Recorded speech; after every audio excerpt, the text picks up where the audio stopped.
దేవునికి స్తోత్రం చెప్పండి గట్టిగా. హల్లెలూయా. చదవండి నా ప్రియ దేవుని బిడ్డారా, చదవండి. మరునాడు మోషే సాక్ష్యపు గుడారములోనికి వెళ్ళి చూడగా లేవి కుటుంబపు వాడైన అహరోను కర్ర చిగిరించి ఉండెను. దేవునికి స్తోత్రం చెప్పండి గట్టిగా. రూబేను కర్ర చిగురించలేదు, యూదా కర్ర చిగురించలేదు, సిమియోను కర్ర చిగురించలేదు, నా ప్రియ దేవుని బెన్యామీను గోత్ర కర్ర చిగురించలేదు.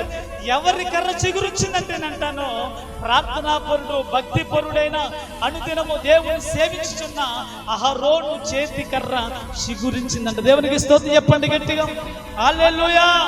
మీరు జాగ్రత్తగా గమనించండి, నా చేతిలో ఉన్న ఈ కర్రను, ఈ చిగురు చూడండి, మీకేమైనా కనపడుతుందా?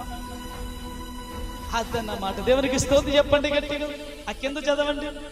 అది చిగురించి పువ్వులు పూసి బాదము పండ్లు గలదాయను. దేవునికి స్తోత్రం చెప్పండి గట్టిగా. పువ్వులు కనబడుతున్నాయి. ఏం కనబడి చెప్పండి?